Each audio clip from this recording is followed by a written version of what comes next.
Uganda, March 17, 2001. Members of the Movement for the Restoration of the Ten Commandments of God gather in a church in Kanungu. Against their will, the doors to the church are locked. The church is set ablaze, and hundreds of men, women, and children perish in the flames. In the days that follow, hundreds more corpses of the cult's followers are discovered in other locations, nearly 1,000 in all. The cult's leaders have never been apprehended. But the problem of cults in East Africa goes far beyond a single tragedy. The Mormons are expanding their missionary efforts and targeting evangelical Christians. The Jehovah's Witnesses are working in 10 languages in Uganda alone, and dozens of others across the continent.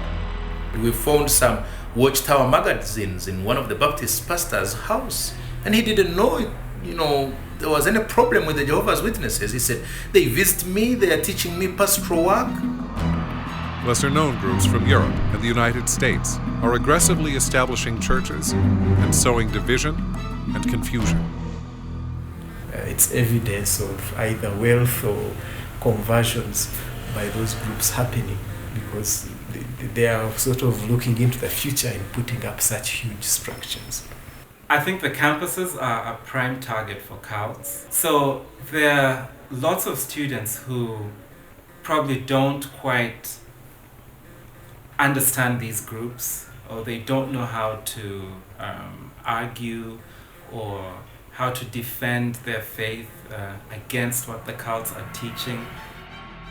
Indigenous cult groups, some of them violent, combine elements of Christianity with traditional paganism, even encouraging the mass burning of Bibles.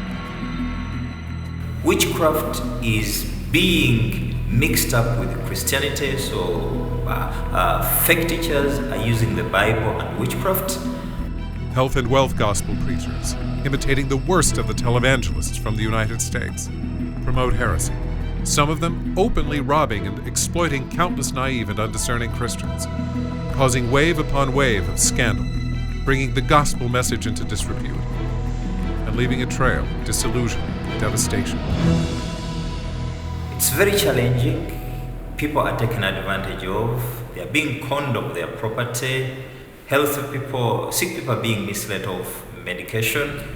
If we don't address this challenge urgently and immediately, we see people getting fed up with God, with Christ, with the gospel altogether. And on top of all this, the church faces the constant challenge of missionary Islam.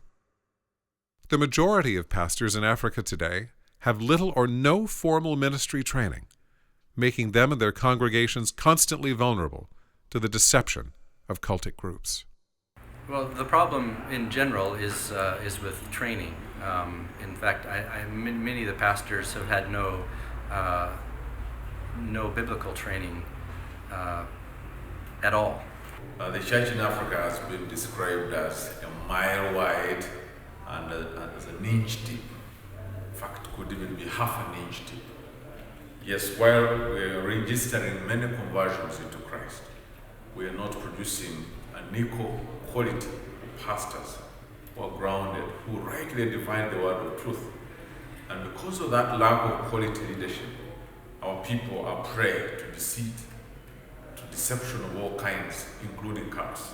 Even some of the pastors and theologians are also getting astray because they cannot define between the true gospel and the counterfeit. So there is need for people to be equipped to beware cult, false teaching, and the occult, so that they don't fall prey. There's definitely need for equipping the body of Christ with the facts, the knowledge, and tools to be able at least to filter out the truth from lies, and then be able to teach what is true. The greatest need we have today in the context of our church is the need to train for discernment. We have so many doctrines, so many ideas coming to us from the West, leave alone syncretism within our own setting. we would really appreciate anybody who comes to us to give us a helping hand to equip our lay readers and local pastors so they can effectively communicate the message of the gospel as Jesus passed it down to us. The Centers for Apologetics Research, with more than 30 years' experience in countercult research and evangelism on 5 continents, is responding to the cries of African leaders to develop a unique new ministry to meet this urgent challenge. CFAR is preparing to launch the Africa Center for Apologetics Research, the first ministry of its kind in East Africa. The center's vision is to equip pastors, Christian workers, and lay believers, first in East Africa, then across the continent. Working in partnership with major apologetics ministries in the U.S., the Center in Africa will develop and distribute a wide range of resources in English and local languages. Even more importantly, the Center will train pastors, ministry workers, and lay believers to recognize and respond to cults and false teachings, and win cultists to Christ. The hour has come to give hope to African pastors and Christian workers as they struggle against cults and false teachings on a daily basis. Please, equip us with the tools. Give us information, give us the tracts, give us the CDs for those who are able to have access to computers.